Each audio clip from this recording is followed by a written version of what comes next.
Hi, we're the Grazia beauty team and we're here today to talk you through Spring Summer 13's hottest beauty trends. So the first trend we're going to talk about today is pink lips, which is probably the hottest lip trend for 2013. This season it's all about matte lipstick. It feels a bit more modern, a bit more younger, youthful. a bit cooler. Yeah. Exactly. Those glossy, high shine lipsticks can be quite hard to wear. They can slip off your lip.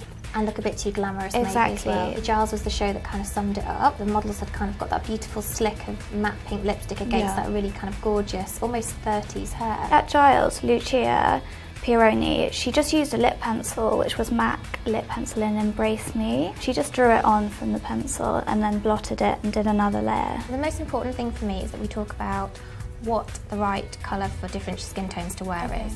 I feel for dark skin, it's much better to go for a kind of a truer, darker fuchsia. Sort of fuchsia colour, which suits everybody and just kind of picks out the warmer skin tones. Paler skin tones definitely a bit more difficult. Like a bubblegum pink. Yeah, with a less of a blue undertone. So this one here could be really nice on like our colouring. And those with kind of brunettes and those with darker skin can try anything. They're lucky, they can do whatever they want. So next we're going to talk about nude nails, which was without a doubt the biggest nail trend for Spring Summer 13. And Marion Newman said that it's the biggest nail trend she's seen in 13 years, so pretty much every show had a nude nail. Backstage they mixed lots of nail colours to find the perfect tone for every model, which I thought was really nice.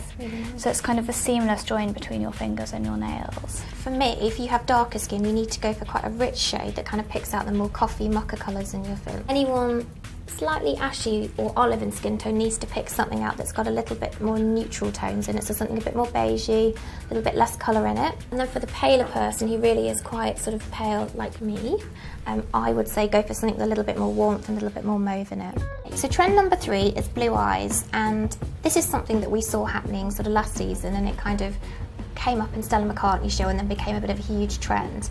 But this season I think the most sort of standout point about it for me is that it's quite teenagey and quite grungy and quite fresh, which blue eyeshadow just never is. It tends to be modern, or it tends to be quite sort of over the top and feminine. And this is like a flash of colour rather than a full-on face full of colour, which is what makes it new and different this season. And it's definitely more of a kind of aquatic blue, isn't it, than a kind of neon blue or an electric blue than the kind of brights we saw last season. You need to be really natural with it and soft, and anything you do needs to be quite sort of haphazard. Casual. Yeah, it really is just about applying it quickly, without too much thought, and keeping it to one area only. Which do you think is easier to wear, shadow or the pencil liner? Definitely the eyeliner. I think it's much easier for people to apply, much easier to get your head around, and just a really good entry point into the trend.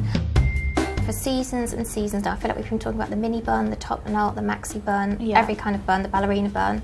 And for the first time in probably about 3 years, I think there is literally not a bun to be seen on the catwalks. What makes it different from a bun? It's a little bit more casual, a little bit more ladylike, definitely worn at the nape of the neck. And it's kind of, imagine if you've just almost like shoved your hair back in a ponytail and then done like a little additional twist on top.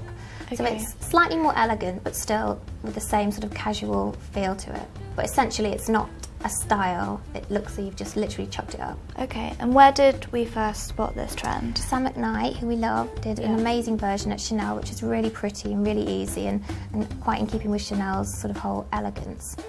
So blow dries.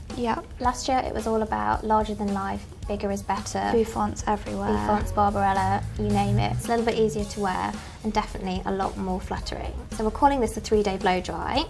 And we're saying that basically it's the influence of people like Kay Stew, that kind of new Hollywood era of those grungy girls that are hitting the red carpet, but they still want to keep with their edge. These girls have been really embracing their treatments, their masks. They've been prepping. They've been looking after themselves. They've been blow drying their hair with lots of oil. So it's actually not as easy as it looks. No, but most of the work goes into the sort of the care, the everyday care of the hair, rather than the actual styling. Sort of that perfect combination of the glossy Hollywood kind of sexiness with that little bit of edge. So by now you know everything you need to know about Spring Summer 13 beauty, the lips, the eyes, the nails, the hair. So over to you and enjoy.